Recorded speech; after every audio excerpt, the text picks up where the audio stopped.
The story begins with a man reflecting on his life. After graduating, he got a job in a big city in the last decade. Going to work every morning was agitated by a train full of passengers. A work where perseverance was judged, and he received more and more responsibilities, making his time in the office even greater. Even on weekends, which he rarely had off, he lost interest in reading his favorite historical novel. Just before he fell asleep, our main character reflected on how boring his life was and how he missed his peaceful and beautiful hometown. When he opened his eyes, he felt strange. His hands were small and his body shrunk. He tried to look out the window, which was part of a room. He had no idea who it was. When he looked, he saw a completely different world in front of him. Someone was calling someone named Van. That was Van's maid, Till. She panicked in her room, telling him it was dangerous out there. He asked who she was, but Till was confused. He said the outside view was great, and that he moved because the garden was so beautiful. Till was shocked and even more confused by the way he was using such difficult words and how he could pronounce them correctly because he was only 2 years old. Van didn't see that coming. Although he was about to turn 30 now, he was a 2-year-old. He was a corporate slave employee who lived in a small one-bedroom apartment in the city, and that body and that maid were not his. He was trying to find out if he had been reincarnated or if he was dead. He also had the memories of this life. He asked if her name was Till, her private maid, and Till confirmed it. He also knew his name was Van Nyfertio.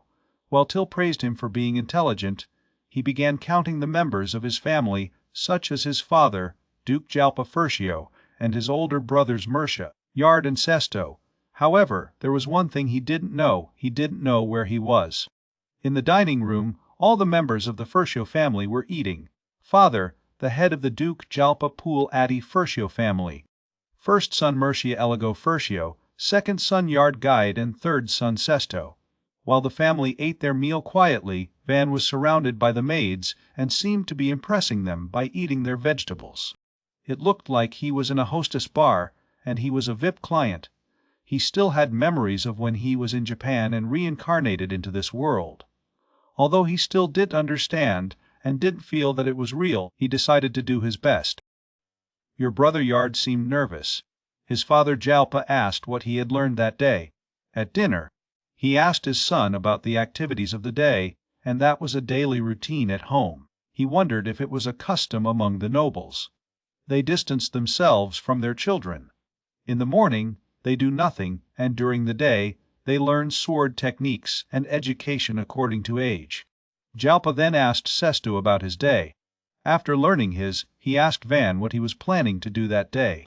Van tried to think of the best answer and said that, as he knew nothing, he would study the history and culture of this country.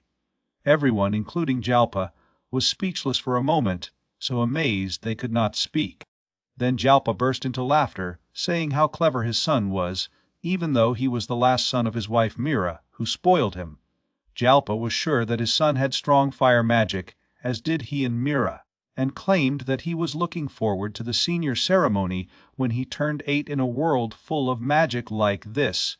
It was important to know what kind of magic someone possessed, and what was suitable for him. And there were 2 noble families required: basic elementary magic of fire, water, air and land, which was dedicated to the attack and protection of the family and residence, or healing magic, and the people who had talent in addition would suffer humiliation. His father and brother were compatible with the 4 magical elements. In his opinion, any other magic would be useful depending on how it was used. The Fertio family was a nobility specializing in military power, which existed within a large military country.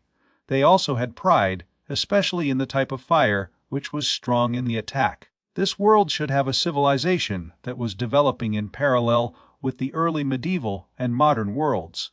But with magic facilitating things, if there was a spread of gunpowder, it would be very serious. Existing weapons were all general weapons, such as swords, spears, bows, and arrows. So the very important thing was magic. This world also had 3 continents and numerous islands.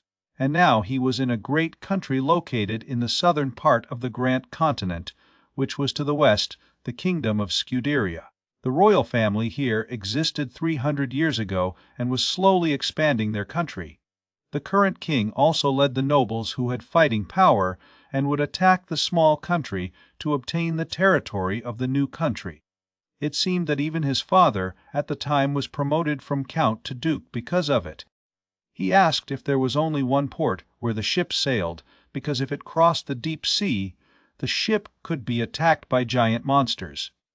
Though passing through the strait was difficult, unless a narrow sight was used, Till explained that besides humans there were also several other races such as elves, dwarves, and beasts. But since they built their own culture in the countryside, it was rare to see them.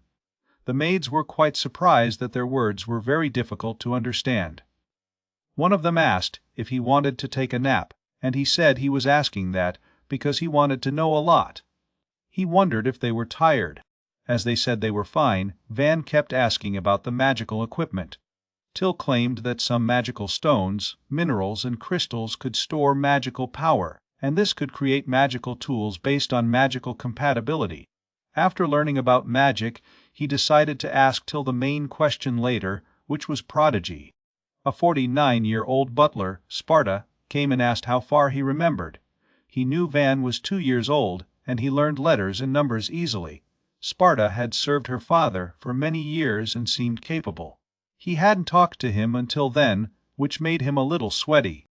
As he was struggling to answer, Sparta repeated his question, asking what he remembered so far. He said it would be better if you asked him why he couldn't write. He asked him what the sum of 2 plus 3 is, and he gave the correct answer. Then he asked him to subtract 2 out of 7, and Van gave the right answer one more time. After a minute of silence, Sparta claimed that he himself would teach Van twice a week from now on. This experience was like hell for Van. What he was teaching was not something that a 2-year-old learns, and the learning material was too much. Sparta was shocked by how great this 2-year-old boy was. Although it was quite difficult, he could already read and write and learn many things, such as the system of nobility, territorial unification and rules. But still trying to understand what a 2-year-old boy should do. He learned a lot of things all the time over those 2 years. With a wooden stick in his hand, he even tried to learn fencing. It looked like he was playing Mako in the tatami room. While playing with Till, she won the battle, and the other maids seemed upset that she dared win against Van and asked him to punish Till. The idea of punishment sounded good. Till started getting nervous because, as usual, something like that would be a big problem, but Van just gave her a little touch on the forehead. Even though training lasted only half a year, every day he learned sword techniques, and after 5 years, he managed to fight along with the older apprentices called young warriors. With a very simple rule, just hitting the opponent first with a stick, he was the one who won, and surprisingly, he went deep into it because it was something very interesting. As he had participated in many different combat sports, such as judo and karate, he combined this with his sword technique and would defeat his opponents. However, as his opponents were children, the attacks were monotonous after all, and he had neither the skills nor the experience to win Van. Unlike his brothers, like Yard and Sesto, Van was talking to the low-caste people, and they seemed to like him. The deputy head of the Knights Group D came and wanted to ask you something. He wanted to see your hands. D noticed that he had no peeling skin. His hands were so soft and his nails were long. Van didn't seem to understand what he was doing. He said that although he practiced every night, there was no evidence of it. Van said he wasn't practicing at night because he was too busy studying. When he was free, he practiced and also liked his sword. D heard Sparta issued an order for him to study 3 times more than usual. Van now understands why there were so many lessons. Du was just excited to be the one to teach him about the swords. D said Van should prefer the path of the sword because he had a natural talent and offered him training based on his body. He seemed so excited and proud to be the one who would make Van the best swordsman in this kingdom. Seeing his serious face, Van claimed he loved studying as much as the sword, so he wanted to learn well both. There was nothing D could do, so he accepted. Van asked me to teach him nicely, but that was a big lie. He made him practice almost to death and didn't let him rest at all.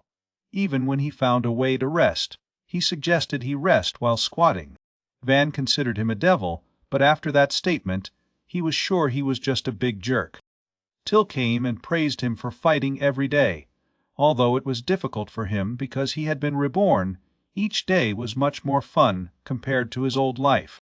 The satisfaction he never felt in his previous life and in his present life, he became the greatest noble family. He was dedicated to enjoying a pleasant life like this.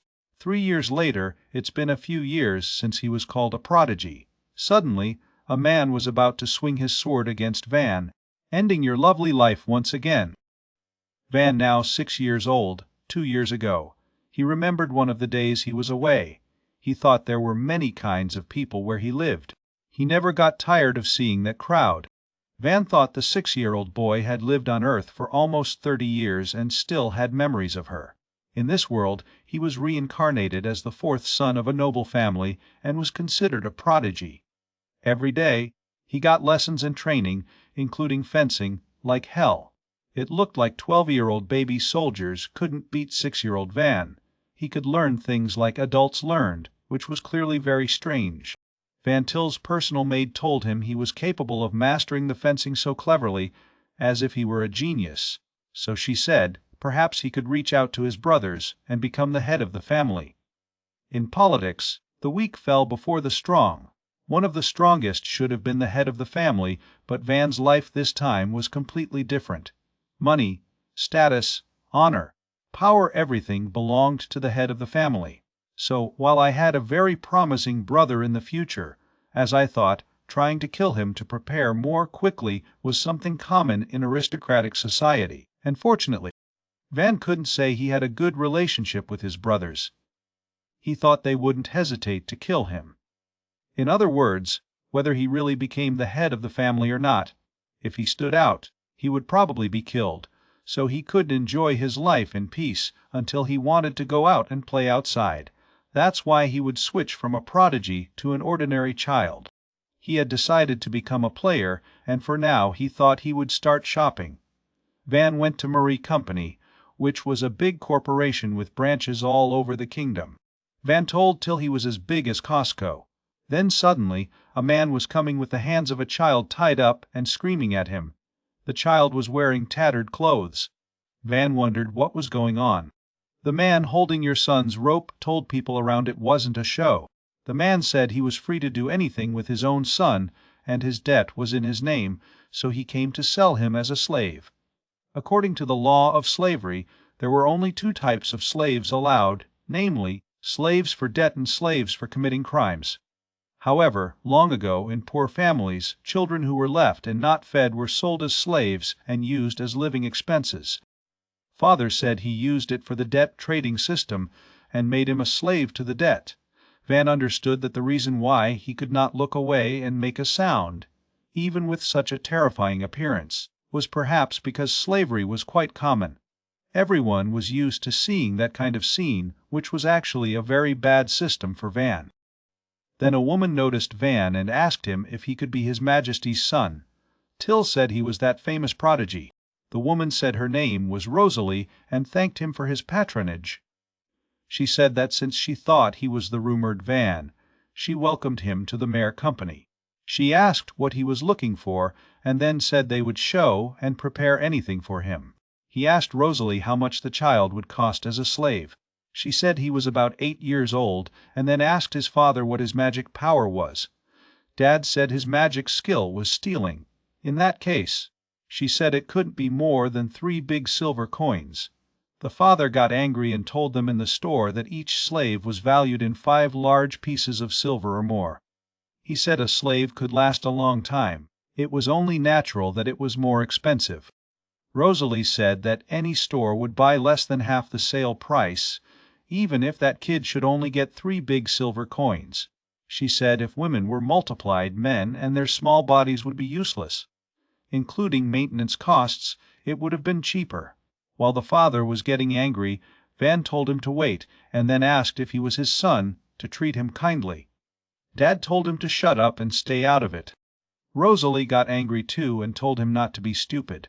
She said they didn't have to buy this. She asked if he wanted to sell, even if it was just a lie to that boy. Dad said everyone always fooled him. He didn't mean to sell it to her either. He pulled his son and told him they'd go to another store. The son was really hurt. Suddenly, Van stopped them and said he was going to buy him 5 pieces of silver. He was trying to stay calm and thought he had the feeling that if he let it go, the child would be killed. Dad asked Van where the money was. Till told Van that she only prepared gold coins. Rosalie told Till to change the money inside and wanted them to leave it with her. Rosalie and Till went to pay their father, while Van was trying to talk to his son. He asked if he was okay and if he could get up. He told his son his name was Van, and then asked his name. His name was Kamshin. Van told him that now he was free and could go wherever he wanted. Till asked Van if he bought the child as a slave, though. Van just thought he should have helped. Till was afraid his father would do something to him, so Van thought if he got lost alone on the road, it would be problematic.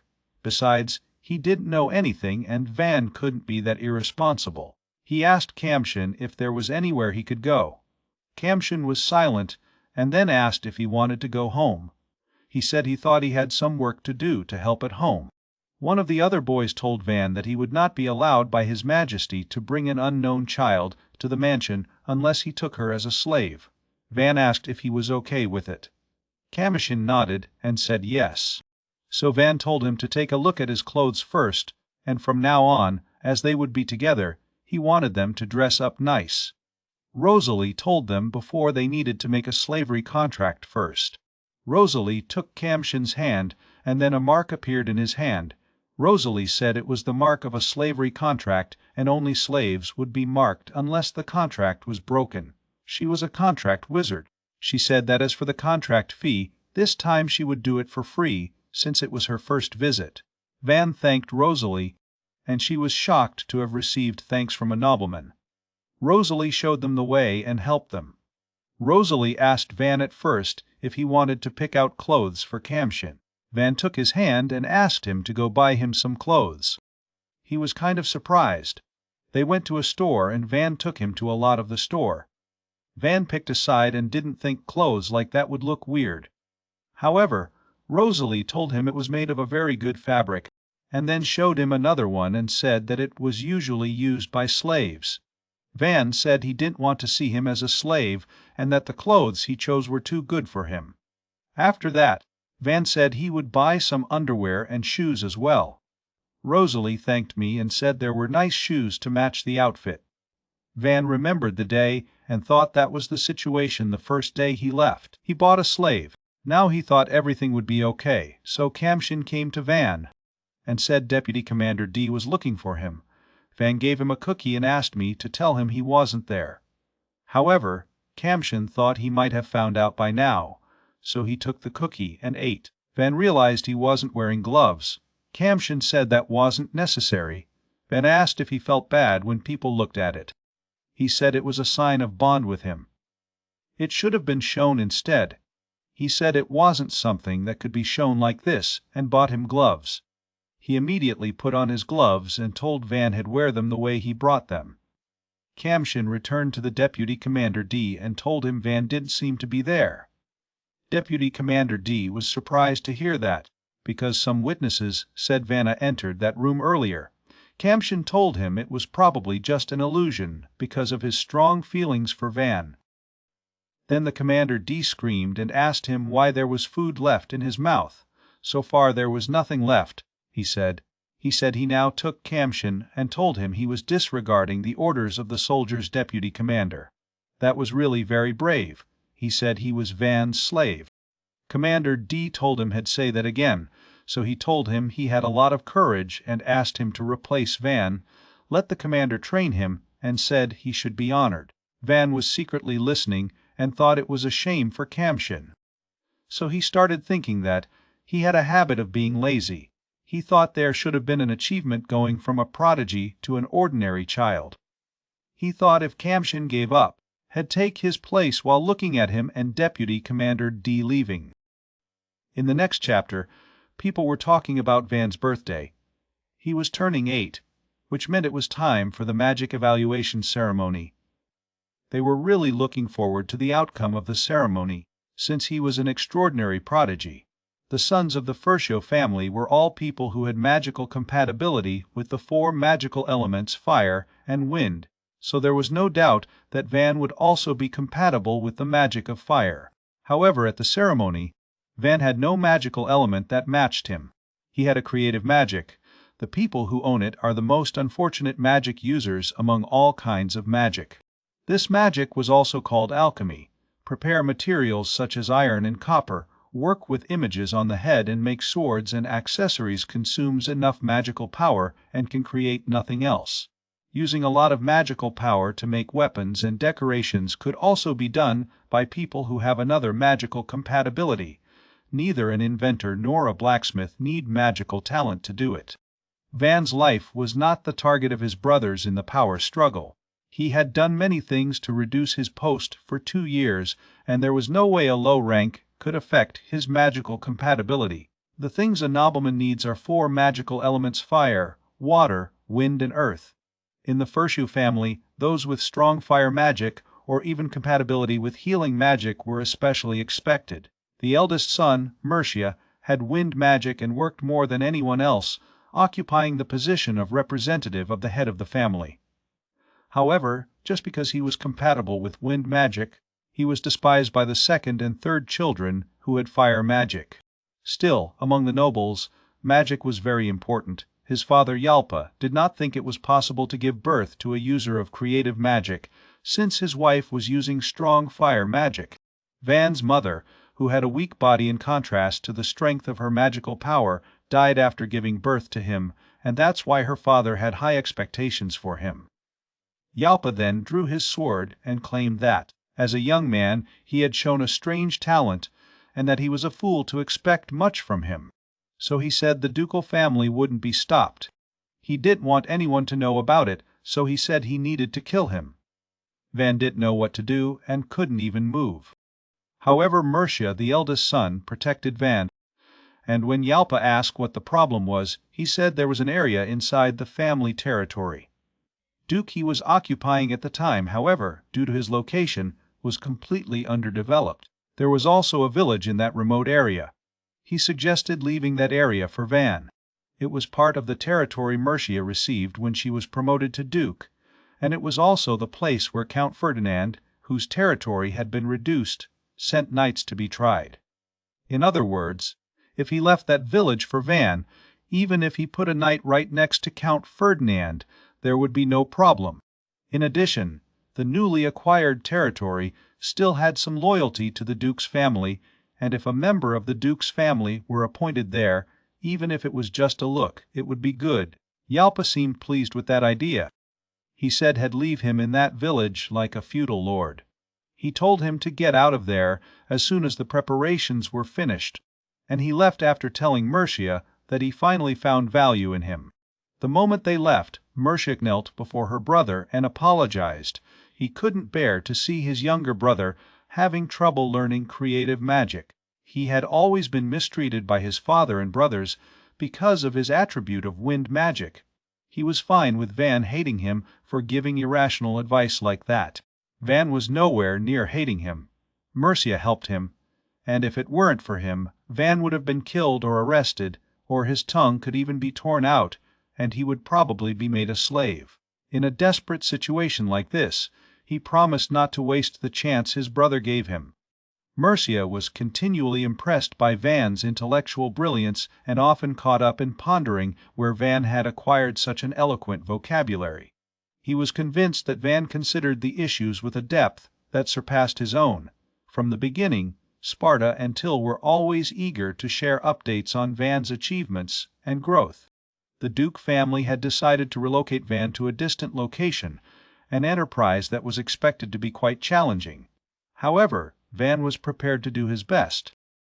Mercia expressed her acceptance of the situation, stating that she was happy as long as it benefited Van.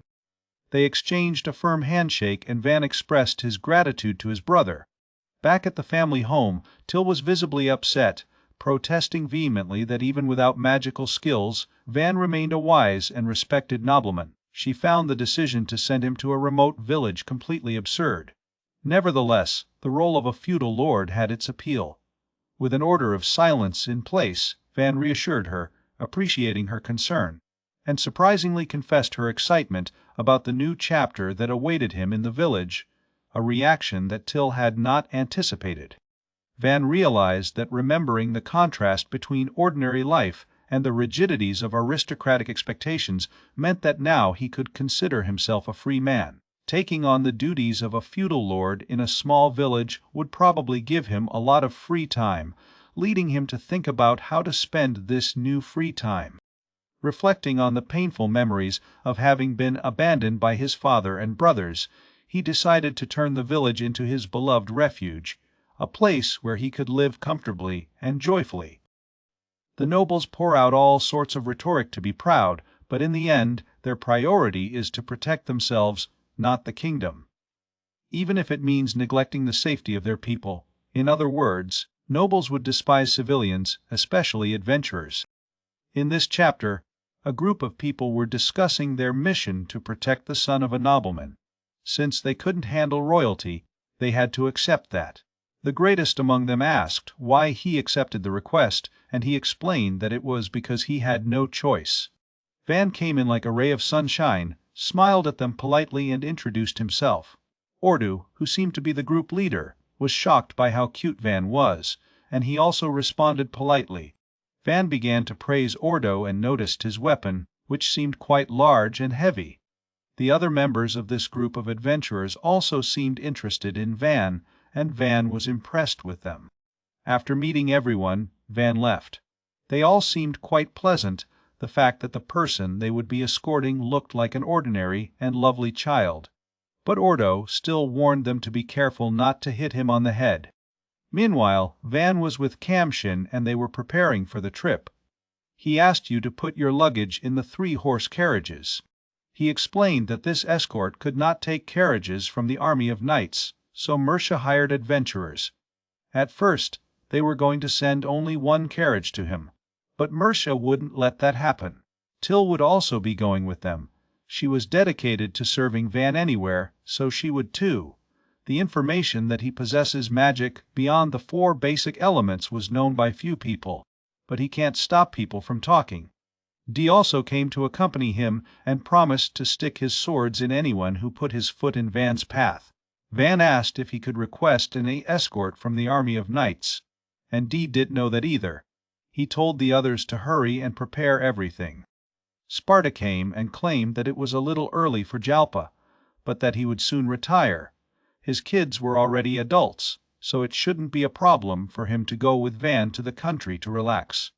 Sparta worked alongside her father for years, so it would not be easy to let him go, and it would be difficult to replace such a reliable servant.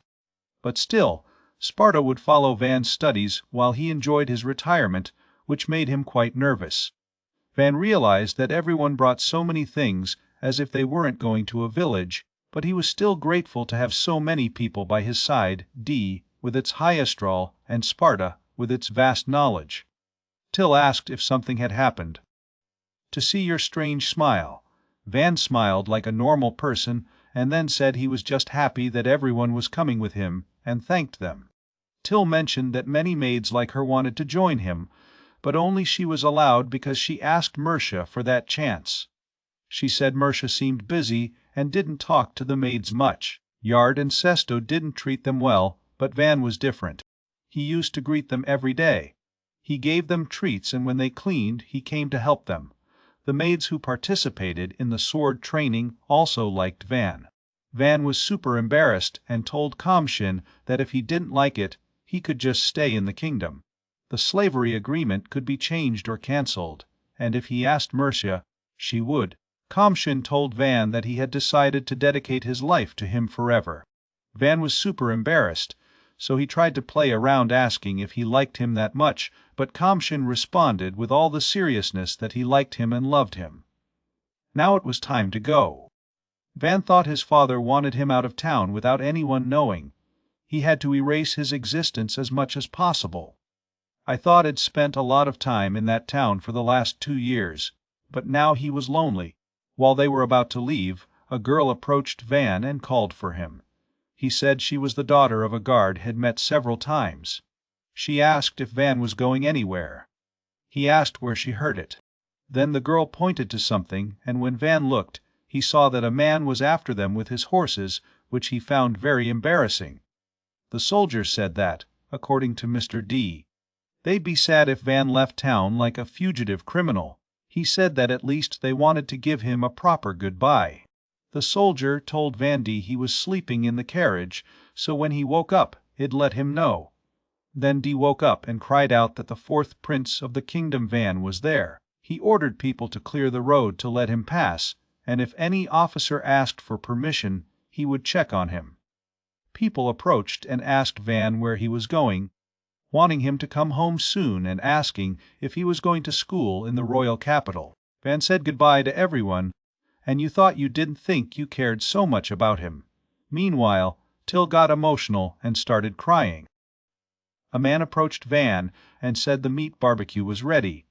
Van thought they had to go through 2 cities, but before that they set up camp for the first time. He thought that in his previous life he had the experience of living in a car, but this was the first time he camped in that dangerous world full of monsters. This time, he asked 2 groups of adventurers to escort him. The man who brought the beef barbecue was called Sheet. He seemed to be the leader and a talented adventurer who had been adventurous for over 20 years, so he was used to interact with customers. Even in front of an 80-year-old as Van, as I thought, could speak decisively. Van thanked him for the meat and for taking care of him, so he asked Ortho to take some time to rest. Till was aware that even adventurers could understand Van's kindness. She thought if Van became a master like her, they could talk about 100 other amazing things. Van was thinking, after leaving town and crossing 2 cities, he camped several times. He reviewed what they had seen. They saw 4 more cities, large and small, where they rested a whole day. He was thinking about the fact that progress was slow because they had too much luggage. After 2 weeks, they were walking between 50 and 100 kilometers a day, and now they had traveled from 500 to 1 kilometers. The kingdom was vast. In Japan it was like crossing 3 or 4 prefectures, but he wondered what the real distance was. Till told Van they'd soon reach the village. Van thought it was like when a company had a new boss transferred there. First impressions were important. While thinking about it, as soon as they entered the city, the carriage stopped, and Van asked what was going on. The man who held the reins of the horse told them that the situation was bad, because the village was being attacked. Van, along with all the adventurers, Kamshi and Till, stood in a circle discussing what to do, and everyone tried to come up with a plan. One said that they could be runaway bandits or mercenaries. Another said that anyone who felt weak and doubtful could back down, and another said that he was used to fighting. The village was surrounded by solid walls of thick wood, so it would be very difficult to use arrows. In front of the gate, armored troops stood guard, and behind them was an army of wizards. Residents could only take refuge as turtles. Dew wanted Van to let them into battle, because he believed that if everyone worked together, as he said, they could be defeated. Van thought the opponent's number should probably be 40 to 50 people. He wondered if they should fight in a situation where they did not know what the enemy was like. Sheet said it was too dangerous. D told him he knew it, and that there would be injuries and even deaths, but everyone could accept that. Ortho said he had his principles. They did not accept requests to demand the sacrifice of members of the group. He told him that if he became an adventurer, he should have often experienced that kind of condition. Ortho said that if had risked everyone's lives, they'd be dead long ago. D turned to the crowd and asked if there was anyone who wanted to risk his life. He said that the village became his lord's first territory, as well as the villagers. If a crisis came, he said he couldn't help but draw his sword. Ortho told D he was indeed a good knight, but that had nothing to do with them.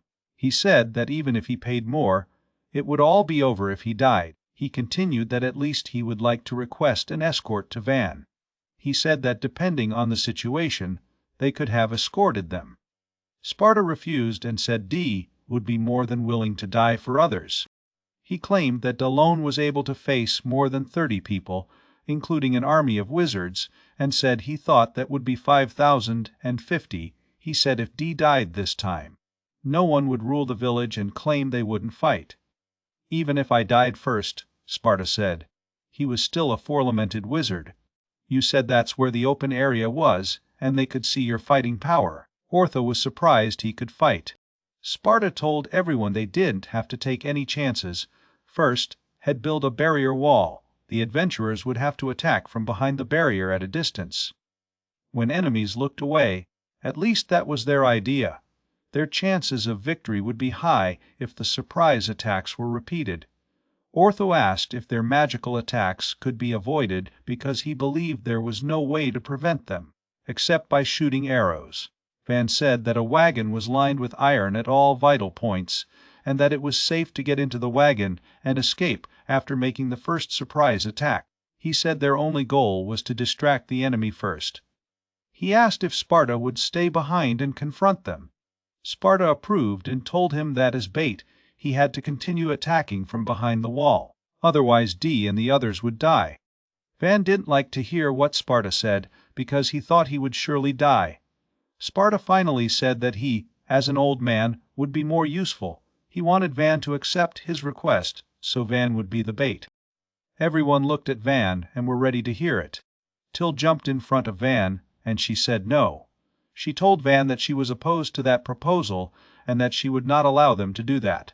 She said that if Van was the bait, she'd rather she faced her enemies. She said if they got distracted and attacked, she was sure they could win.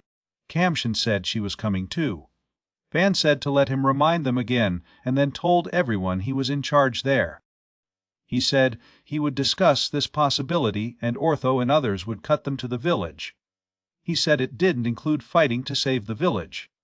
He told Sparta, who had retired from a noble family, that he had contributed much to Van's family and that he could not die in that place. He said D and the group of knights were serving his father, not him. He said he had to apologize to his father if anything happened to them. He turned to Till and told her that he already considered her his older sister, who spent more time with him than anyone else, and did not want to see anyone as important as his sister dying. So it was Kamshin's turn. Van told Kamshin that he really liked his honesty. Even if he was Van's slave, he didn't have to die for him.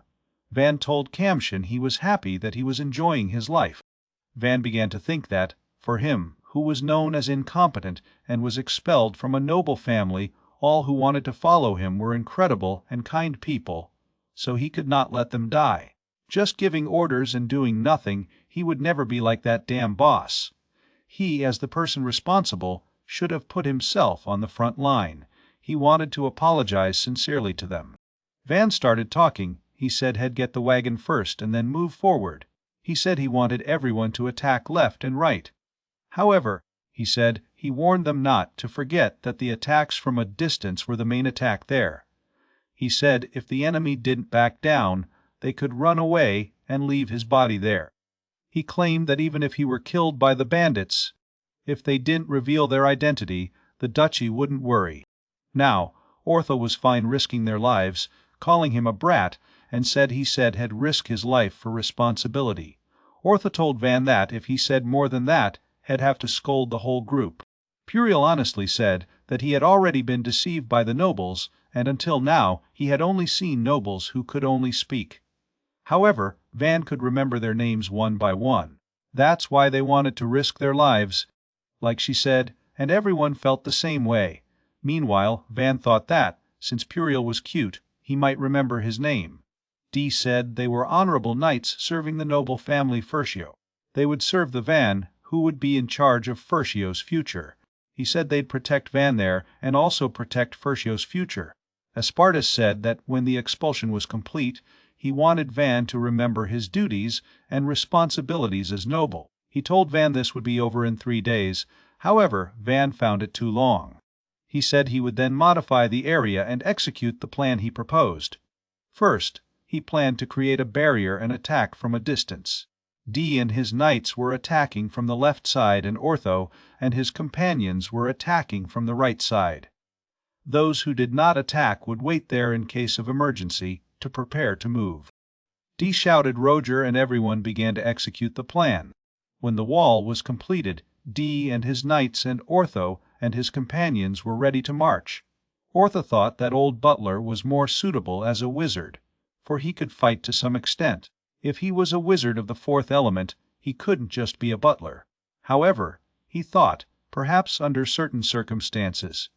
Ortho said that if he had refused the young master's request at that time, he would have really sacrificed his life. Ortho approved and said he was very valuable. No nobleman like him should die so soon. Ortho said if it were possible, he wanted that boy to become a lord. He said that in the last 2 weeks the impression of nobility in Ortho had completely changed. It happened there was such a person in a noble family who was very interested in Van. He said if Van was in trouble, it would help him. But still, Ortho didn't know much about Van. The lord of a small village, who, said that, was troubled and did Ortho wants to refuse. He risked his life to fulfill his responsibility, even though he was pressured to come to such a place. Not only the territory and its inhabitants, but also the knights, butlers, maids and retired slaves. After all, they lived as adventurers to propose such a strategy to protect everyone so that no one would die. An 80-year-old would choose to die just for his own sake. Van was really a strange boy for Ortho. When Van returned, Kumshin and Till embraced him and thanked God. Kumshin thought if anything happened to Van, he'd be the first to become Van's shield and then reach him. Van felt they were like his own family. He told them they were in a battle and that if there was anything they could do, just do it. Van ordered them to take the medicine and the medical treatment kits off the cart. Puriel said if conditions became dangerous, they would help.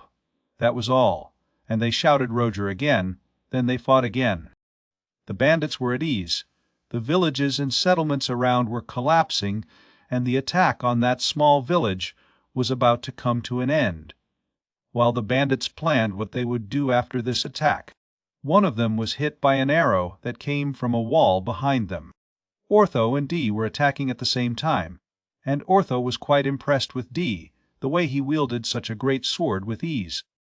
He proved that he was the deputy commander of the Knights of the Ferdio family. The opponents were now terrified.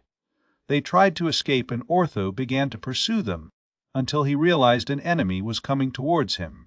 He ordered everyone to stop him, but the long-range team could see the enemy approaching because of the wall. He shouted that the enemy was coming, but it was a little late. Now Puriel was against the big guy. She had to use her magic, but she needed at least 10 seconds to start using it again and couldn't. She was sure she'd be killed. But Van and Kamshin have arrived. Puriel tried to explain that he wasn't an opponent that children could face. But they didn't hear her and attacked him. After countless attacks, the enemy was defeated. Van claimed there was a chance that the other opponents would attack here, so he asked them to look ahead while Puriel was trying to figure out what the hell was wrong with this kid. After a while, some of them managed to escape, but the attack group was eliminated and no one was hurt. They got the best results. After that, Ortho explained that this mission would be completed if they received half the guest fee. He was a little interested in something other than money, so he asked if he could stay there for a while. The others had to refuse this because they needed to work in the next territory, and that request ended here, but they would come back again. However, there were some who wanted to accompany him. There were dense forests and mountains in this region, so he could hunt demons without accepting missions for a long time, or maybe he could make some money. Puriel mentioned how she thought Van wasn't the son of a nobleman, because he didn't look like one. That was the reason Ortho wanted to stay here, because he wondered what a child like him would become. Van had a sharp mind, and it was unnatural, even if he was educated as a nobleman. At first glance, he looked like a child of a noble family, but as soon as he opened his mouth, that image disappeared. He was polite and kind, but often seemed like a cheerful and friendly child. There was no claim to despise the commoner, even though he was a nobleman. He admitted had never seen a nobleman like him before, and the rest seemed to agree with that. They remembered that before the battle, Van said his magic was not suitable for combat. In other words, at that time he was willing to sacrifice himself for everyone, which was not a decision worthy of a noble. Puriel mentioned that Van also helped her when she was trapped. His movements didn't look like a child's, and he was like a knight who had participated in many battles. However, this child was not even 10 years old. He was mysterious, but he was better than any nobleman they ever met. Ortho wanted to see what territory would be like if he became a lord. He asked his team if they were also curious to see it, and everyone agreed. Till was bothering you, Van, saying he should let Kamshin go first next time. Kamshin was thinking he needed to become even stronger. Puriel came and apologized for interrupting. She commented on how Van made the girls cry, even at his age, but Van replied that he was trying to be honest with her, especially because she was important to him. Puriel asked if he was an elf, for his children do not age as they seem. She still had doubts about what to call him, since he was a nobility, despite not acting as one. Van replied that Till had taken care of him since he was a baby, and that he thought he should be a human being. She then asked where he learned to use a sword. He pointed to D, saying that he was trained directly by that person, although not very developed. He was trained to be stronger than himself. She then asked if her knowledge and intelligence came from Sparta, and Van confirmed it. Puriel then knelt, saying he could keep his life thanks to Van's actions and the strength of his sword. She was very grateful and would never forget this gift. Van smiled and said it wasn't a problem. Puriel thought it would be a big problem if it was because of the charisma of a nobleman, but here they were. An adventurer had conquered the heart of another adventurer.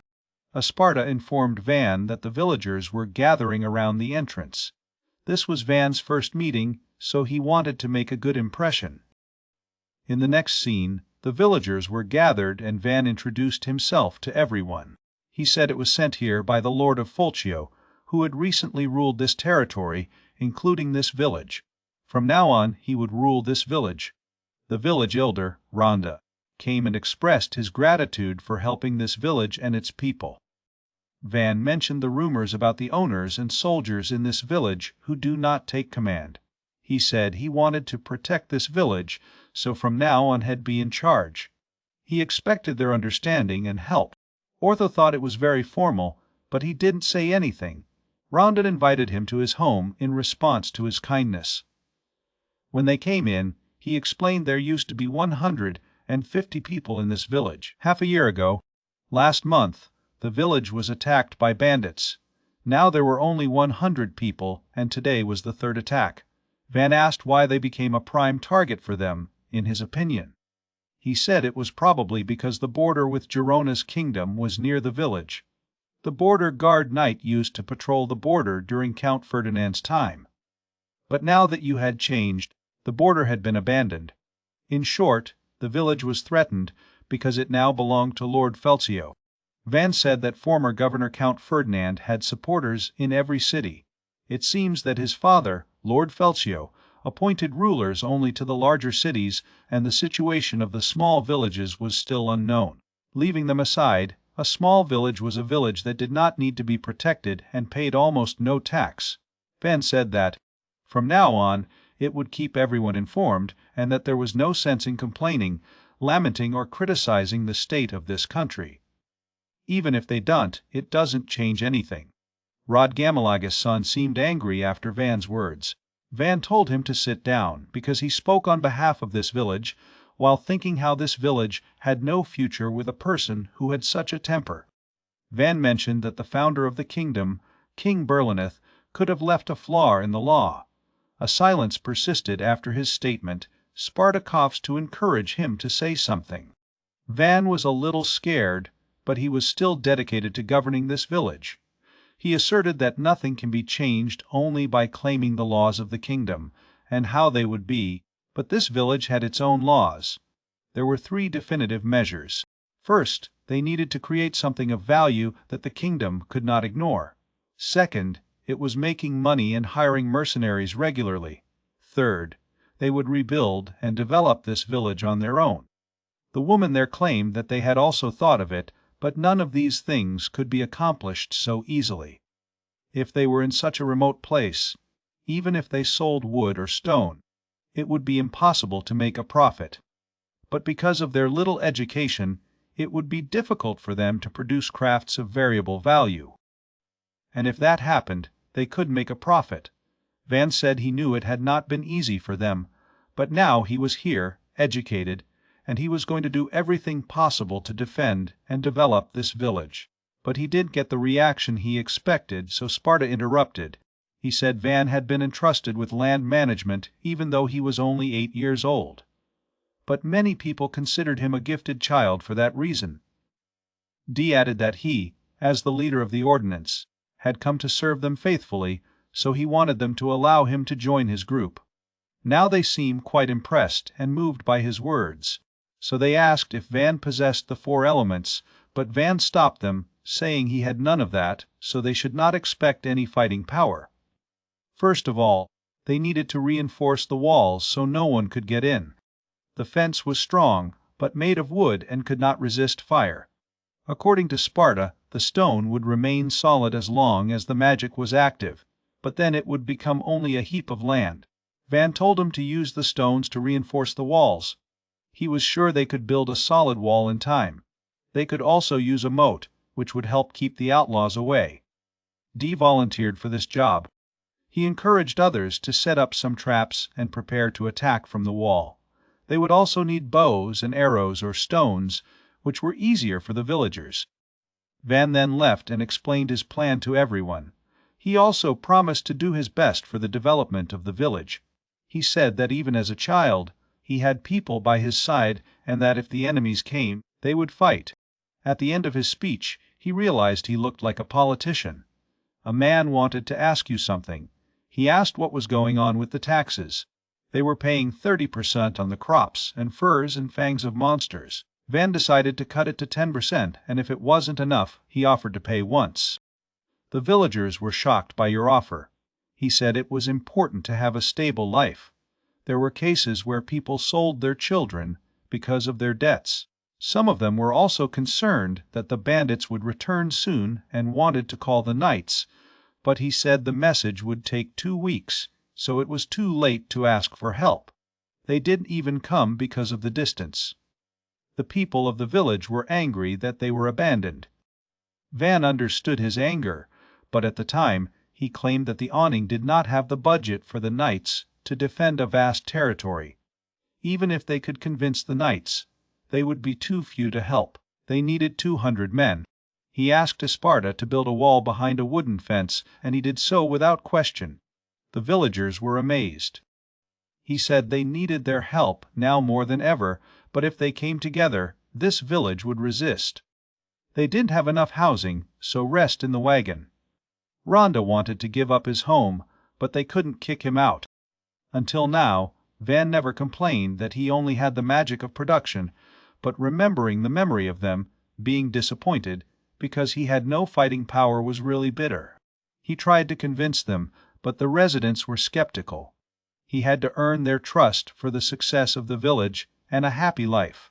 You promised yourself that you would protect the village and make it a good place for people to live. In the next chapter, Van, Dee, Sparta, and Rhonda were arguing. Van claimed that if the enemy did not attack, they could make the first attack, usually from the walls, the attacks with magical arches and arrows. Sparta replied that from a low wall, the attack would not be as effective. Rhonda mentioned that they used to use spears to attack through gaps in the forest fortress. Dee responded by saying that the enemies were in the same position now and that they could attack them with spears again. Van said the word catapult. Rhonda did not know what he meant, but Sparta claimed that the catapult was a siege weapon and that they could not use it to defend themselves. Dee explained to Rhonda that a catapult shoots huge rocks, but it was difficult to know where they would fall, and it takes time to recharge the catapult itself. However, the walls of the fortress and the observation towers were large enough to easily be destroyed with them. The range would be greater if they threw a box full of small stones, and if they aimed at the gate, their attack would be much more effective. Van also suggested putting oil bottles and a torch inside to set the ground on fire, which would make his offensive even stronger.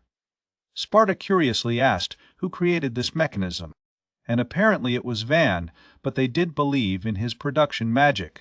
Van didn't fully understand that either. On his way to the country, he often used it to learn how to freely change the shape of stones, wood, and metal, and now it was time to show everyone what he had learned. In the next scene, Van asks Ortho if he thinks they could occupy the village now that the opposition party had left. Ortho confirmed and mentioned that he was staying in the village for a while to earn extra money hunting mythical monsters. He then stopped and felt monsters there. He told Van it could be dangerous, so he should sit on the trees nearby. Van was impressed by Orta's intuition. While traveling, he detects and destroys enemies you didn't even suspect. Despite his ability, he can't raise his level. Kamshin found a huge tree, but Van said it was too big, so they couldn't cut it. He showed another tree, but that tree was too big. Van tried to use his ability. He couldn't clearly imagine the shape, so if he used magic, the new shape would seem strange and fragile. Production magic was not easy to use. If I imagined a small part of it, I thought I'd be able to do what I wanted. At the bottom of her stomach, she gradually became warm, and the power reached her fingertips. The image had to be as small and detailed as possible. He had to imagine even the fibers of the trees, and if he could, they would intertwine, and the wires would be able to form a tight knot. He had a feeling had made it.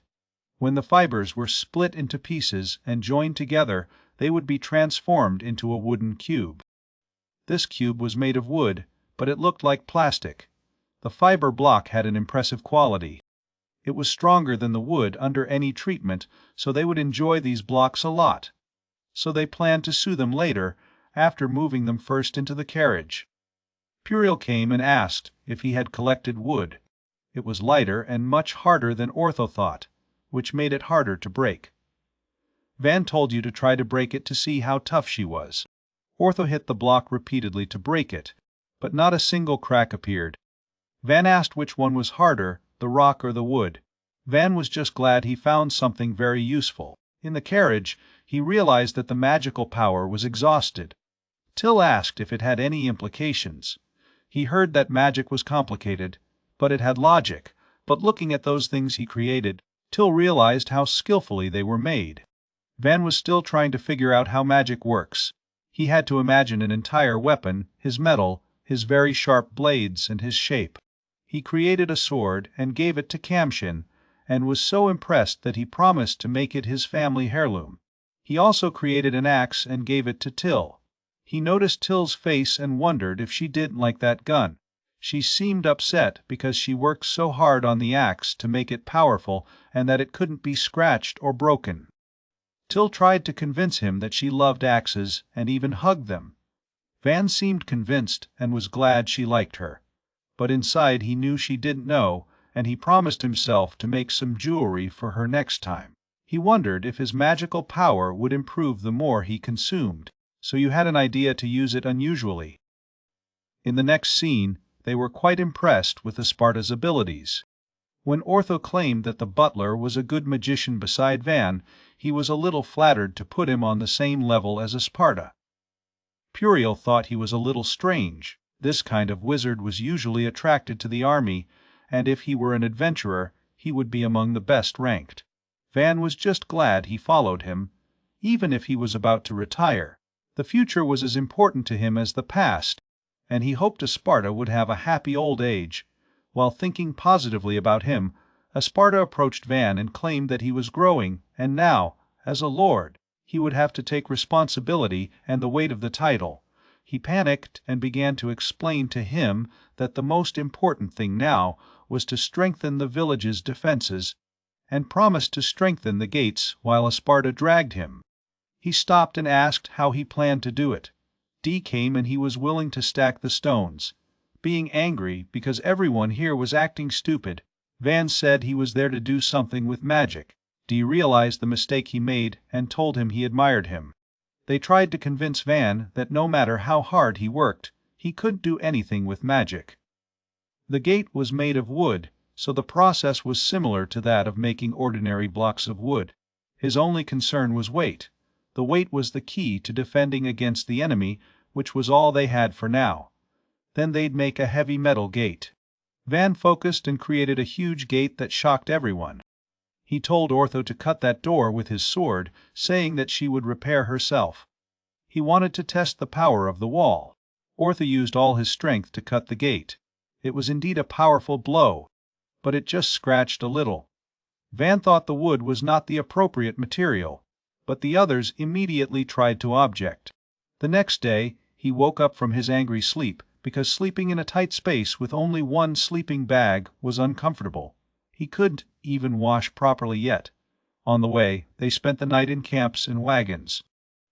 Even when they got to the village, they had to sleep in the wagon. When he left the carriage, Till and Kamshin greeted him. He was fine, but Till, Kamshin, and the others were much worse. They were too tired, and this situation couldn't go on like this. Before they started defending the village, they needed to provide food, clothing, and housing. He decided to try to make a house. I told Kamsin to get the wooden blocks. Rhonda came and asked what they were doing. He explained that he wanted to build a house in this land and asked if it was safe and proper. Rhonda said it was the center of the village, so Van's mansion would look great. Van also thought of organizing a festival when they had some free time. He was strong enough, but he wasn't sure he could build anything more than a house. For starters, he created 4 support beams, and then he would decide the size. He had to pretend it was a wire and put it down. The thicker the spine, the better. Then he needed the floor and the walls. And only then could he mount the roof. He imagined it in his head, but it seemed much bigger now. They needed internal walls. He used all the blocks, but the house was ready. There was a kitchen and a bathroom, a big room and a smaller one, and there were still 2 small ones left. He had to wear something with them, because otherwise Sword would be mad. He'd have to ask the merchants about the quartz sand. The house was ready and very big. Sword didn't think it was big. In fact, I thought it was a little small, but it was still the biggest mansion in the neighborhood. It didn't look like wood either. Everyone was impressed by Van's power. It was an interesting magic, but he still thought the strong attack magic was much better, because the villagers should feel protected by their master like a stone wall. Till tried to object, saying he would rather live in his city than in the Maquis of Jalpa. Sword stated that he was right when the matter was war, but in times of peace, people want a ruler to improve their lives, and he cannot think of anyone more suitable for that role than himself. The others have arrived, and especially Dee was shocked. He couldn't believe Van built a house with magic in just a few seconds. Van mentioned that if they could get more wood, they could build houses for everyone. Dee ordered his men to take food and use wagons if necessary. Van had never actually seen anyone work so fast. Even Ortho was excited about this house and was willing to cut the wood. He also told everyone not to let the nights overtake them. Van was still confused because Ortho lived in the country, so he didn't need a house like that. After a while, Rhonda came with the villagers and mentioned the information that Van knew how to build houses. People began to express their problems with homes for Van, just as he had predicted. It wouldn't just be a house. He regretted telling Dee about it, but he could see that people had well-made homes. He decided to do it and told them to get in line. That would give them a new home. If his magic could make these people happy, he would have no choice. Sword and the villagers were building barricades. Dee, along with Mr. Ordo and the others, were cutting wood. Van took Till and Kamsin with him to build houses. He had already adapted to his power, so he could handle the construction of these things well. He also wanted to design his own interior. I felt like I was doing someone else's bidding, and it depressed him because it brought back memories of the period of corporate slavery. But once he started, he couldn't stop. Dee was still surprised at how big Van's magical power supply was. It took a lot of knowledge to build such an impressive mansion. The buildings were grouped into 4. The alleys and streets were arranged in a grid pattern. This kind of construction was called a building block. The houses of ordinary people were built uniformly so that there was not much difference. That would be enough for now, but when they had the building stone, they would rebuild the houses individually for each family. Although they were already very grateful to Van, they bow down and offer their products as soon as they see it. In addition, he also erected a small, simple bathroom near the mansion. In fact, he made it for himself, but he was still happy that others also liked it. Pluriel used his water magic to purify the water and its retro alternative to heat the water with fire. Pluriel until asked Van to take a shower with them, but Van panicked and became ashamed. Even though I knew him as an 80-year-old, he was actually his 20s, he ended up taking a bath alone, and then he went to his room, which was empty. It would be sad to wear sleeping bags in the house, so he hurried and made beds for everyone. At least he'd make a simple bed with the hay and straw the locals shared. Now that he was sleeping in a comfortable bed, he was happy. After a good night's sleep, he woke up and had a delicious breakfast with Till. It was so nice to have coffee in your own house and laugh carelessly with sweet Till. However, Espada informed Van that they needed to find a way to generate a regular income. Currently, they come once a month or more. From what he had learned, their only contact with the outside world at the time was the merchants. Sword sounded so serious, even though she had an omelet on her mustache. He didn't want to decide that during breakfast, and he felt a little irritated with Sword. He said he could take care of the house, furniture, clothes, and all the other things in the home. They have plenty of supplies.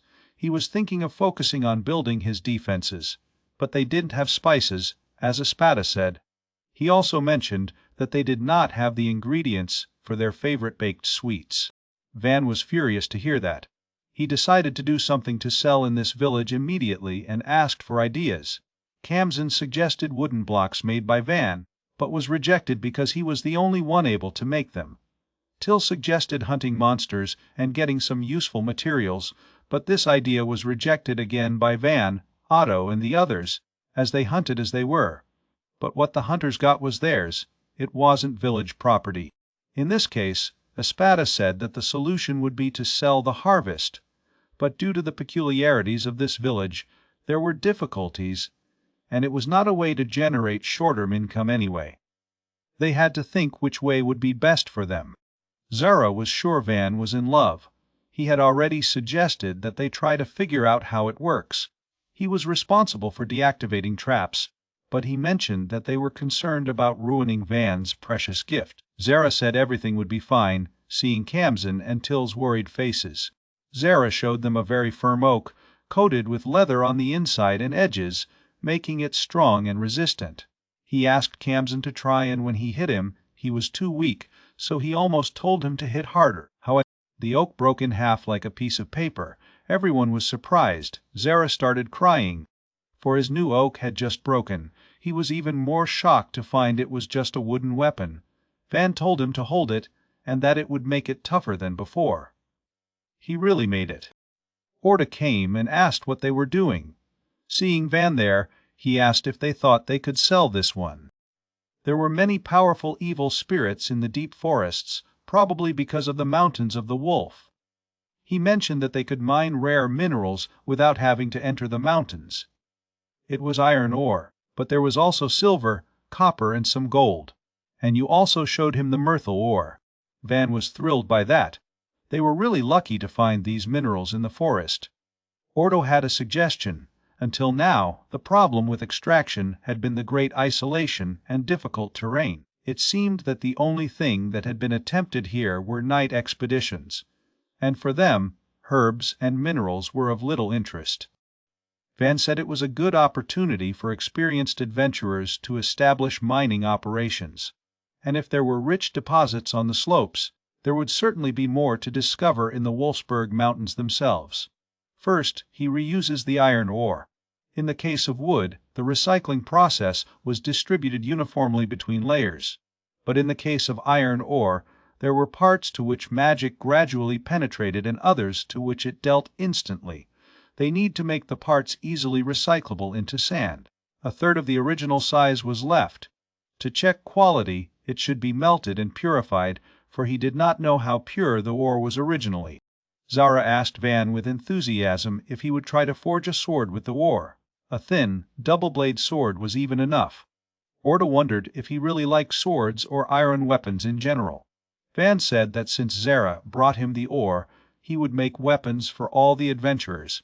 When he heard this beautiful news, he wanted to have a dagger and a long sword. Van focused and started creating the first iron weapon. The thickness of the blade was thicker than that of a katana, but the cutting part of the blade should be extremely sharp. He believed that metal density also plays a role. All that was left to do was to put everything together and arrest. After a few seconds, he was holding the sword. It didn't take long, and it wasn't, because he was skipping steps in the name of speed.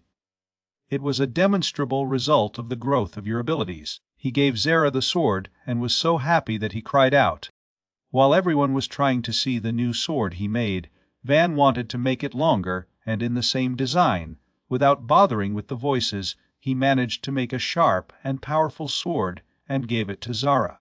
Upon seeing Zara's weapons, the other adventurers were eager to have new weapons made by Van. As for their weapons, Puriel said it was hard to say for sure until they were tested, but they could be sold at a very high price. Espada said it was really new. Ore deposits in the middle of the forest, not in the mountains, are rare. Iron sand was more common. It seemed that the ore contained in these rocks was very rare. Expectations were of stone, iron, and other ores. So if there were dungeons nearby, that would explain everything. Ordo's team had never encountered anything like this. Zara wondered about the possibility of the remains of golems destroyed long ago. Ordo asked if there were dungeons there, but they still didn't know. They didn't explore the area, so it could be somewhere. Espada claimed that if a dungeon were discovered, her business would change dramatically, and this village would generate an abundance of commerce. Van smiled a little and seemed to like the possibility that the importance of the village would rise dramatically thanks to the new dungeon he could find. Masmoras were a real treasure of resources. Most of the country's weapons, jewelry, and other artifacts were obtained in the dungeons. So they were important. The guild members of the adventurers were required to report to the guild if they found a new dungeon. The guild that received a report from a new dungeon had the right to open a branch in the nearest community. Finding a new dungeon was a great achievement for an adventurer. It was a good opportunity to make a name. You could even enter the circles of the best adventurers. You could also get the right to be the first to explore a new dungeon. Van said that under the present circumstances, if the village passed the dungeon report, it was unlikely that they could afford to accept guild members. Sword confirmed it and added that the village would be deceived by adventurers, merchants, and even knights. There was a shortage of food and other resources, and there was also the possibility of an attack from a neighboring country that Ferdinand would probably invade. Ortho asked if they should explore the dungeon, but they would be expelled for it.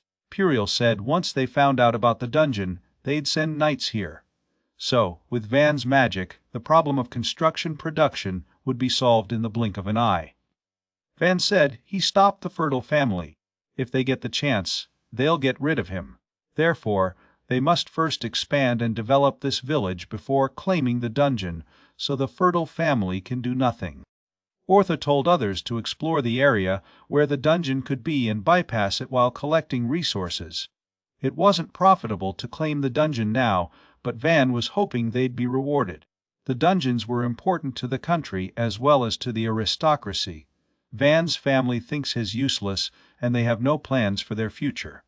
If he complained about the dungeon now, it would simply be offered to one of his brothers.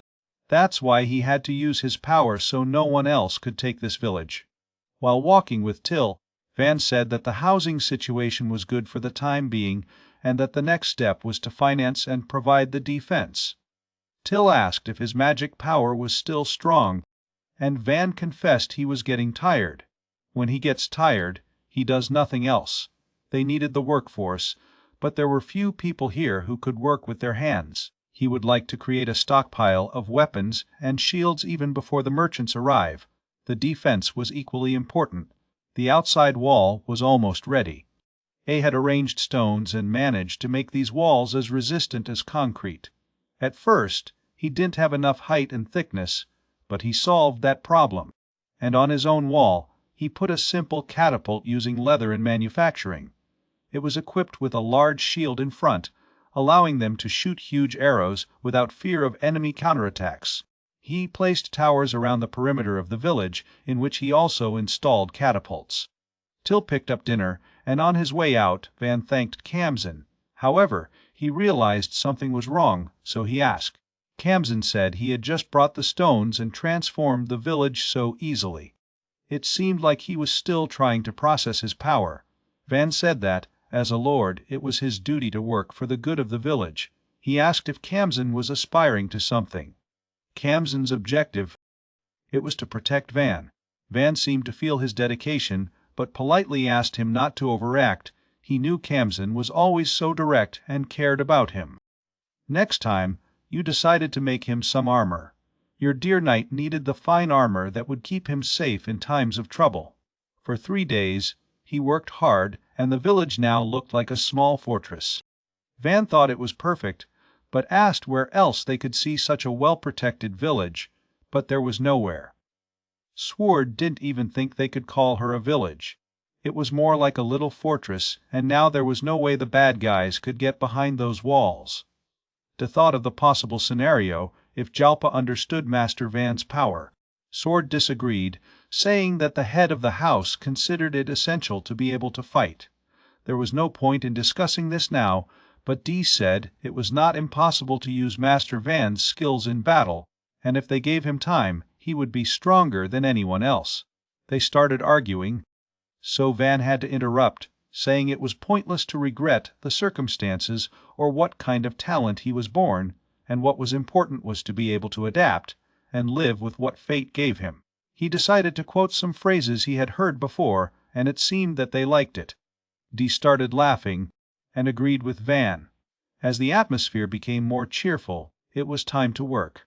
The ditches have just been dug and have not yet been filled with water. A ditch with water was perfect for defense.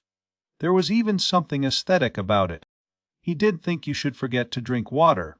It was necessary to strengthen the bottom and walls of the distance, and they needed to provide a water supply route. Now they went to the river to get water or filter the rainwater they could collect. While thinking of having a more reliable water source, he heard a noise behind him. The bandits were here. They were already coming from the other side. Van told them to lift the bridge and close the gate. He asked if anyone was still out there and sent someone to check. It was still a few days, and they already obeyed their orders without hesitation. Except they were still afraid to fight. It was the same in the last battle. He was a little scared, too. As a gentleman, you couldn't afford to look scared. He recognized their fear and claimed that it was possible for some of them to suffer. However, this was an important battle for the future of the village, and that's why he'd fight for her. He said he couldn't do it alone and asked for their help. Van's encouraging words seemed to take effect on those people, and they no longer seemed to be afraid of anything now. Van started giving his orders, and, before he went to fight, Till grabbed him. Seeing Till's torn eyes, he told Dee to take his men and find out what the enemy was planning. Dee, with great confidence, told him to trust him and that he was an exceptional leader and genius, and usually the best of all. Even if the advantage wasn't on his side, even if he was surrounded, Dee believed he would succeed. He was proud to have more success than Commander Stradale, and now he was going to serve Van. I trusted him and was willing to risk my own life. Dee asked about the situation, and his man explained that it was finally clear what kind of groups were out there in the distance that looked like bandits. He realized they were headed that way and informed Van about it. He also mentioned that they were a few meters away. They needed to prepare to defend themselves. Van wondered if anyone was following them, which was also a possibility. While thinking about the possibilities, one of them saw a tail. It was a bunch of armed dragons coming towards them. The situation wasn't good. It was difficult for an experienced knight to fight an armed dragon, and there was not a single experienced fighter in this village. It seemed that these armed dragons were chasing the bandits right in front of them, and there was no way to penetrate them with ordinary weapons. This magic was effective, but the only magicians who could fight now were Sword and the daughter of that adventurer, and the adventurers themselves had gone after the materials. Even if there was no wizard, a heavy night could slow him down and then hit him where he was weaker. But the locals couldn't do that. They couldn't stand a tail and claw attack. Van ordered everyone to hide behind the ballistics and place the arrows near them. Dee also told everyone to listen to Van and follow his orders. People were running away from the dragon, screaming for help. There was no end in sight, and this kind of attack was hard to repel even in a big city. Dee calculated that there were about 40 armored dragons 8 meters long, and they could use the bandits as bait. But Van felt sorry for them and asked if there was another way to do it. It did. Dee laughed, and he apologized. He thinks it's best to relax and laugh at danger in a difficult situation like that, and you just find a solution. He told everyone to shoot the dragons when the bandits jumped in the pit. Van asked if, at this distance, the bandits could handle him, and they confirmed. Even if hitting their eyes or mouth was enough, then they'd have a better chance.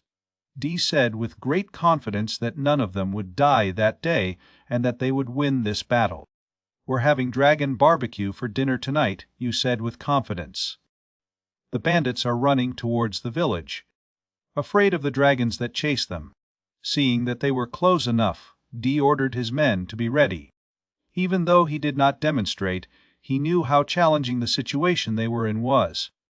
He gave the order to his men, who had the catapult prepared, to fire it. Though the arrows shot the dragons, they seemed to disappear and have no effect. But what happened was that the arrows Van created actually pierced the bodies of the dragons. The arrow struck the paw of the armored dragon behind it. The dragon also broke his paw and stuck it on the floor. Obviously, they couldn't kill much, but that was something they didn't expect. When Van asked what was going on, he said he had done something amazing, but he didn't seem to understand much. Day explained that they killed about 10 armored dragons in a single siege. He also claimed that they had no more arrows and that they needed to be brought in from the unused ballast. Van had an idea and told him to use a wooden one if there was no more iron. Dee gave the order and told his men to prepare. After a siege, everyone has already gained confidence, so people were right about victory. The second save would be even more precise. The people in the watchtowers also positioned themselves. There was no doubt for Dee that they would win the victory. He ordered the arrows to be fired to show the power of this village. The painful screams of dragons could be heard by everyone. The wooden arrows broke them. Although the result was not the same as that of iron, they managed to pierce such a thick scale. Dee ordered everyone to use wooden arrows, aim and shoot. After a few attempts, all the dragons were dead and the victory was theirs. Defeat at least 40 dragons with only 60 arrows was not something Commander Stradale would believe. Dew was proud of Van. He went to Van and Van seemed so happy. It was Van's first time seeing the dragon, so he was a little surprised. By calling them dinosaurs, Dee started laughing because he didn't even know what those were. Ted expressed his joy by dragging Van from one place to another with the happiness of victory. Van noticed that there were people outside the gate, and Dee informed him that 30 people survived. Dee said tie them up and tell them not to do anything but what he said. The bandits were so scared they were even willing to be their slaves. They begged them to hire them. Rhonda claimed that those people often plundered their village. The villagers were also angry and began to attack them because they killed some of their relatives. Just before one of them hit the bad guys, Van held his fist because he didn't want him to get his hands dirty. He said they'd be punished, so he didn't have to do the same bad thing with them, just like they did. He then turned to the bandits and claimed that they would still have to suffer punishment. Once someone gets here, they'll be taken. Until then, he wanted them to contribute for the good of the village. They gave them the task of eliminating the dragon to get the magic core. Ortho was so fascinated by the things that happened last week that he was sure it would last for the rest of his life. Phil and Zara were also impressed with the weapons. Even if 30 people used Van's perfect swords, 4 or 5 bodies a day was the best. They needed to be on time, so Ortho decided to shoot them while they were still fresh. From the next day, Dee, the Orta team, the Comption team and the Free People took care of the carcasses. Van had changed the cleaning knife material, so now it was sharper. The team ended after 3 days. So the next night, Van gave a speech. He thanked the villagers and everyone for working hard for the village. Now they didn't have to worry about money, and they could use any spice. He threw everyone a party and told them not to drink more than 2 glasses. Van was also enjoying dragon meat.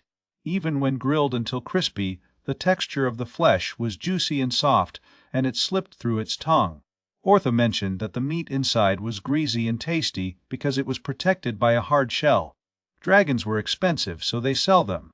Now, Ortho made sure that the arrows of the ballistics team were as powerful as the weapons he made for them.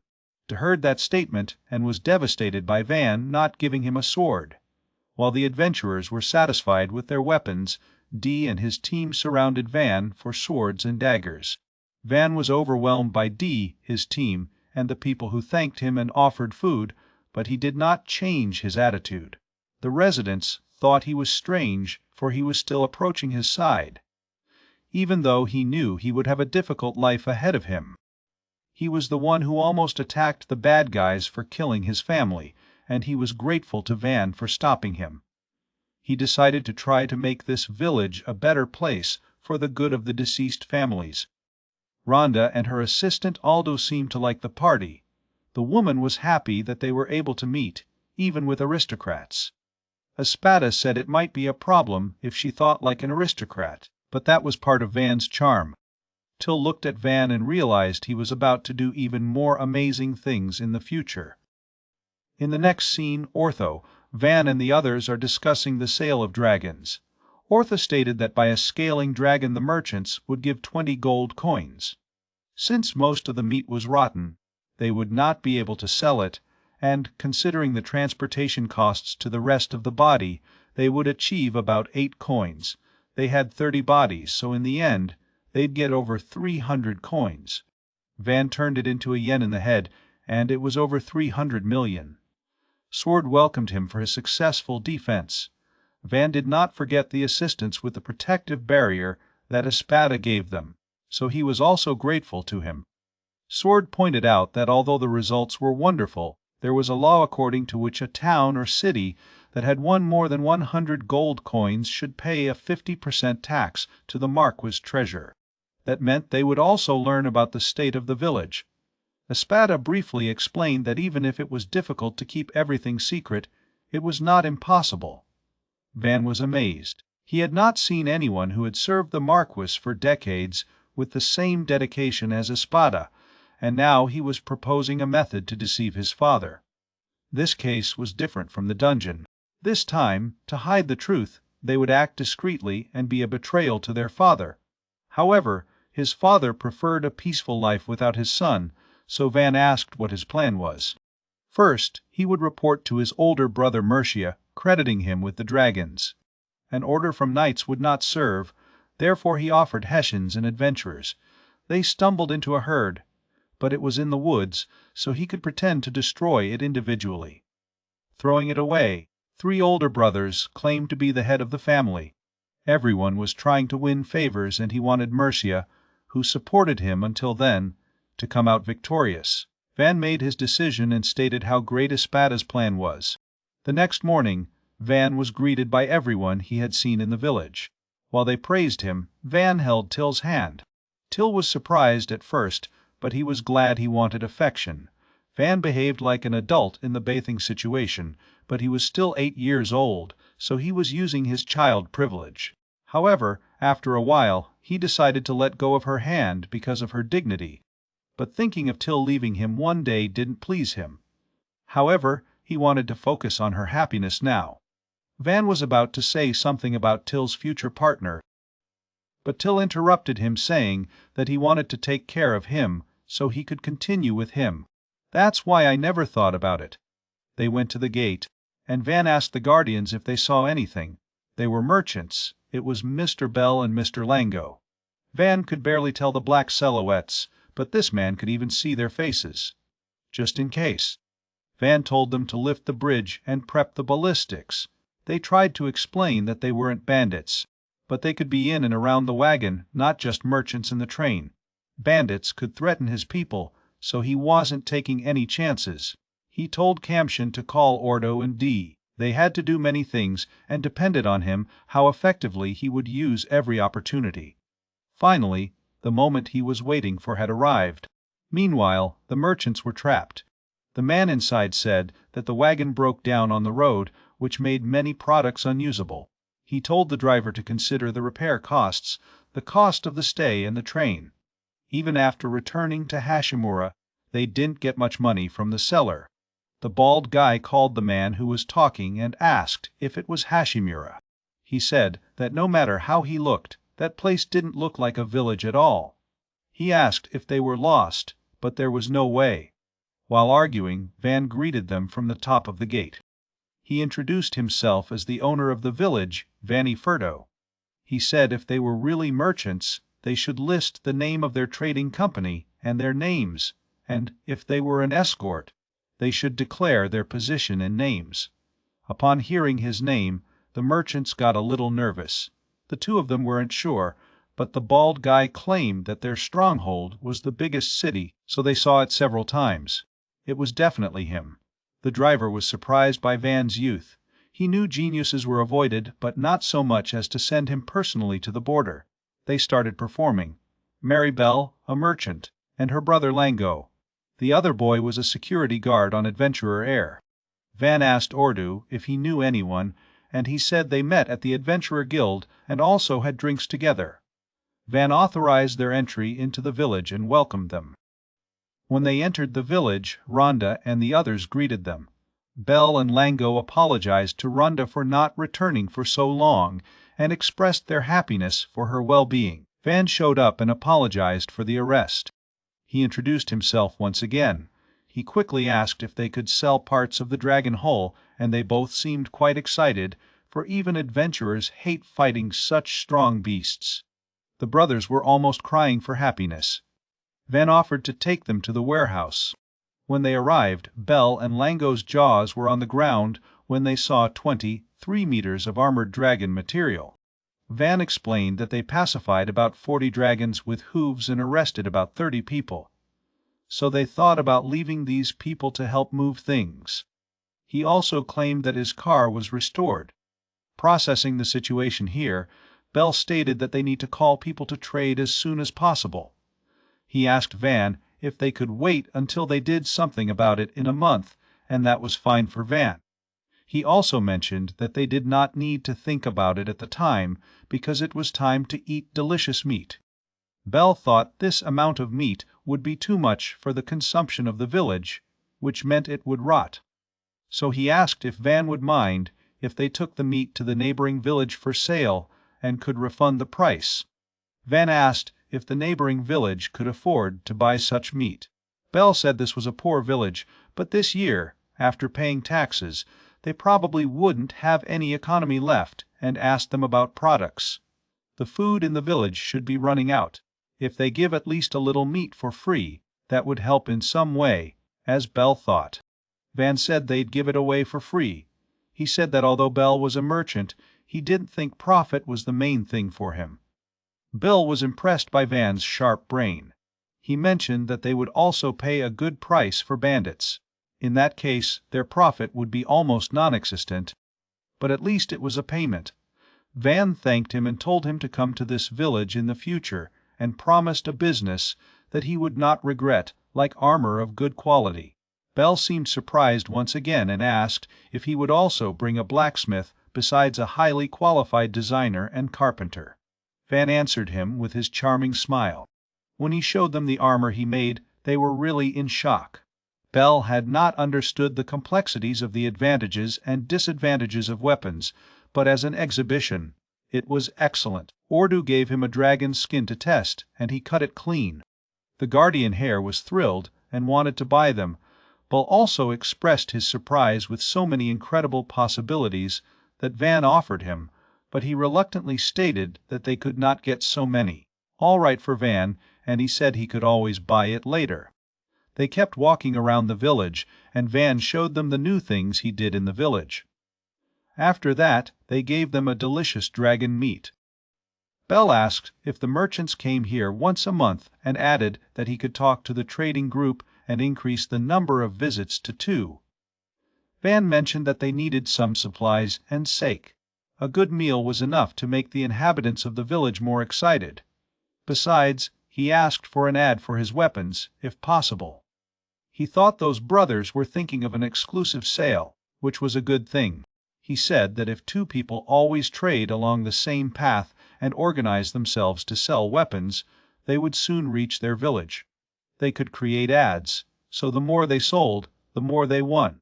Upon hearing this, the brothers seemed interested. Van said they should open a store in the village. If it were possible to negotiate with the owner of the enterprise, or merchants or anyone else, it would be great, as Van said. Bell and Lango were overflowing with happiness after hearing the idea of a stable income and the opportunity to have their own shop. Van was even thinking about building them a house. If they agreed, the store would save him time because he wouldn't have to negotiate with several traders. Besides, it would be the first store here. The business was beneficial to both parties. Bell told his brother to go and discuss the proposal with his boss.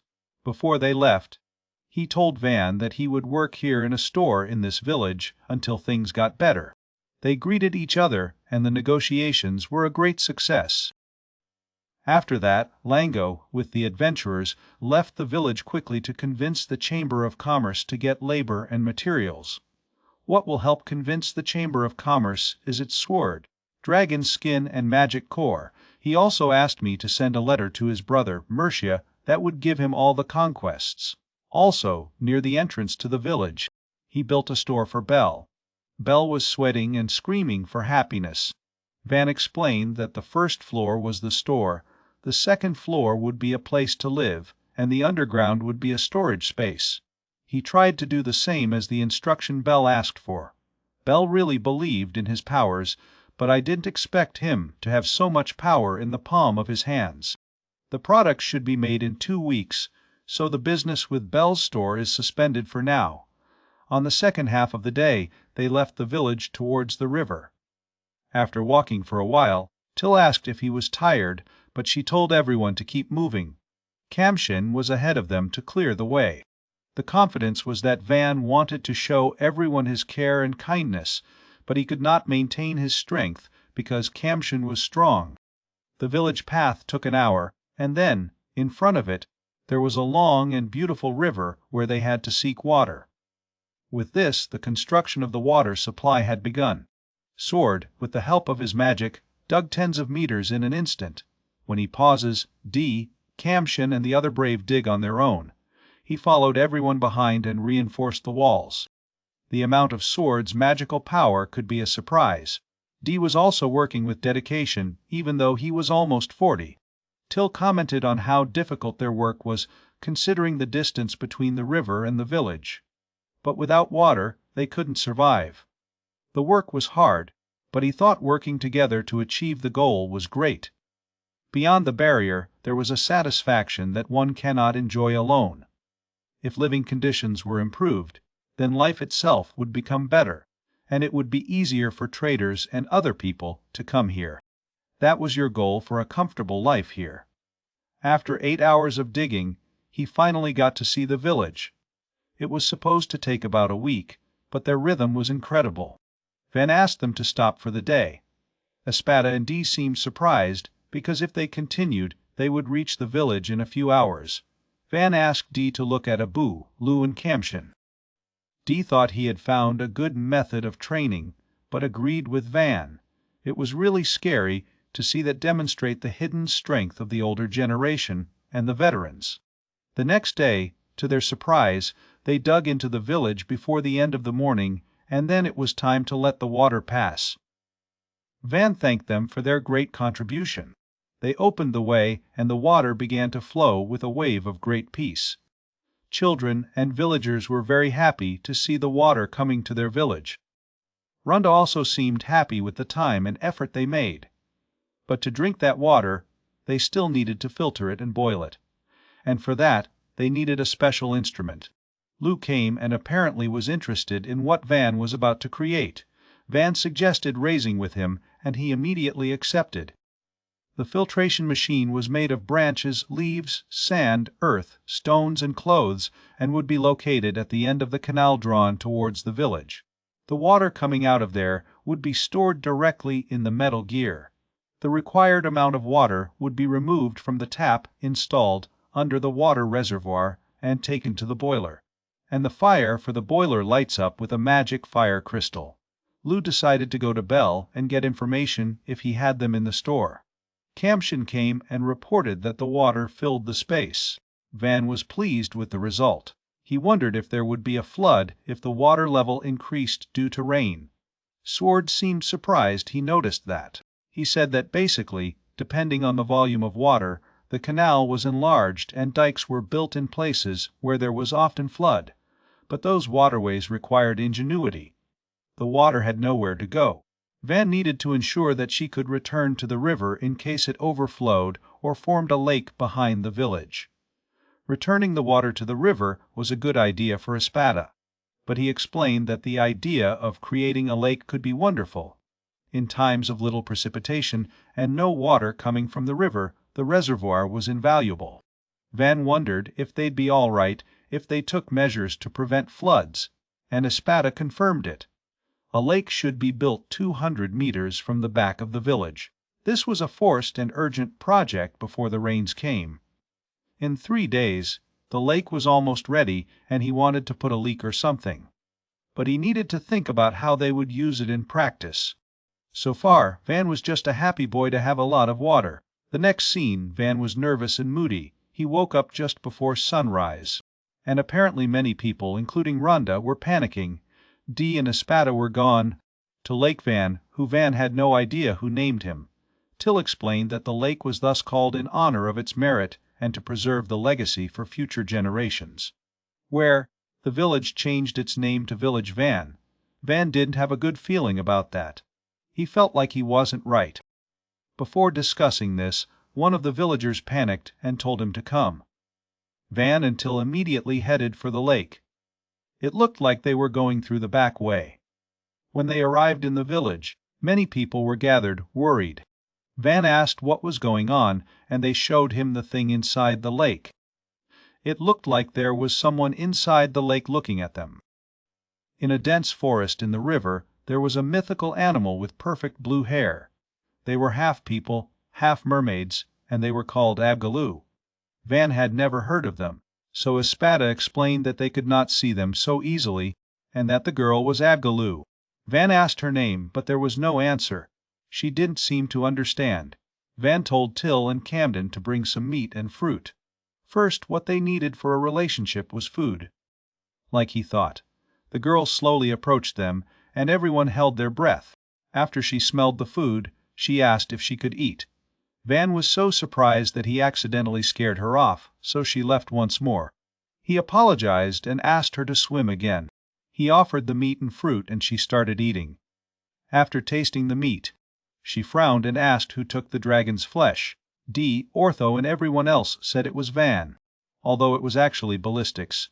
After hearing that, the girl swam away and disappeared, making everyone shocked. The next day, Till broke into Van's room screaming by his name. She said there was a message from the villagers about the attack, and that everyone was panicking. Listening to the word attack was enough to wake him up. While wearing his clothes, Till explained that he heard that the enemy had already occupied the water channel. Van didn't expect them to approach, but he was sure they would leave after seeing his ballistics. His sleep was disturbed, so he was moody. However, when he went out and looked at the enemy, there were many Abgaloo looking at him. Yesterday there was a child, but today there were men and women of different ages, but they all looked younger. The oldest of them wanted to talk to Van. Van feared him, so he asked Dee, Ortho and Sword to go with him. Bell was also there and told Van that the Abgaloo brought in some rare things and customers say business with them was huge, so it would be a great idea. He wanted to take a closer look, so Van let him go too. They came down and the man who wanted to talk to Van declared his daughter grateful to him. He said he heard that the boy defeated the dragon and it seemed to be true. The other Abgaloo seemed surprised. They wondered if he was a powerful wizard. They also seemed to realize there were strong men near him. The man admitted he was a brave human. He said he'd accept the marriage between him and Leda Priora. After a moment of silence, Van expressed his surprise, unlike those who completely froze behind him. He had so many questions in his head, like what the hell that man was talking about. Who was Leda Priora and what the hell was marriage? The man, apparently, was Leda Priora's father. Leda Vesta asked if he wouldn't take it. Van asked where she was, and she was the one playing with her friends. Van asked how long had been talking about marriage, since she was still a child. Vesta said they were the Lada race, and that they had not spoken to people before. But the last time their river became a place for dragons with shells, their teammates died, so they were looking for a strong husband for Lada Priora, who liked to save them. Van now realized that they were just looking for strong people for his security, just as aristocrats use marriage for political issues. Van said she should marry the man she loves. He also firmly stated that they would protect them without marriage. In this case, Vesta stated that they would live with their son-in-law and asked if he owned that water. Van said he wasn't the owner and asked if they could follow to the lake, because there were bridges, and if there were guests or merchants, they could scare them. Then he realized he called him his son-in-law. He tried to explain that he did not accept the marriage, but they were already leaving, and Priora called him her husband. Espada said she was lucky to have a friendship with Abdallah, but Van's first wife was Abgaloo. Till agreed if it was Van's choice, but even if he didn't, the husband's revolt failed. Abdallah's were enjoying time on the lake, while Van wondered if he needed to take a look at them as owner of the lake. In following this reasoning, he built two feelings like buildings, like a place to relax. Thanks to the ceiling and the walls, they could spend time safely. Van was glad you liked it. Sword hadn't heard Scuderia were such buildings. Van had a stock of knowledge he didn't even know, so that was impressive to him. Residents began to contact Agaloo and share grain and meals. Suddenly people started talking about the fact that Ingals started bringing in ores. Their friendship was getting better and better. Van decided to build another wall, more powerful than the previous one, so large that he could surround the lake, and strengthen the village to ensure the safety of Agaloo. Espada said it would be good to build furniture in a decimal city for future development. Van asked if it was big enough to build a city for 10 people. Looking for the progress of the village would not be enough, and if they built a wall, they would need guards to protect it. So your advice was to build for so many people, but the territory would be smaller. He asked what would happen if a variant was better with 1 or 2 people. But Espada didn't agree. He said he needed to devote more time to it later, and that was something he needed to consider first, and that would not happen. Sword is stubborn, and when she speaks her mind, even her father cannot answer. Sword continued to explain that ideally the length of each part should be at least 600 meters, considering that it would contain fortifications, houses, bases, and various unions. The time to build the wall would begin in the future when they had enough people. Now we can build a wall so that it can be improved in future, said Espada. At the moment, Van was looking for a variation with a fortified city that wasn't square. Sword said that often the wizard managed to invade a point of attack, and the square city was the most efficient variant due to simplicity in defense. Like a star-shaped city, it had a triangular part that, even if defeated, did not allow it to reach the city. The road connected to the city wall, but could be separated from the side of the wall. After that, they didn't have to rush to attack the corners before reaching the main part. Even if they ignored these points and tried to destroy the walls, they would receive concentrated 3-sided attacks. It was a form of strengthening created on Earth when firearms were invented, but it would work in this world of sword and magic. Sword continued to say that if he attacked from the front, he would concentrate his attack, but if the attack was in the corners, it could not spread to the left or right. So he needed more people. It was a very good way, he said.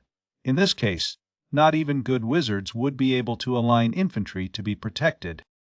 While they were talking, someone entered the room and told Van that a messenger had arrived from Count Ferdinand.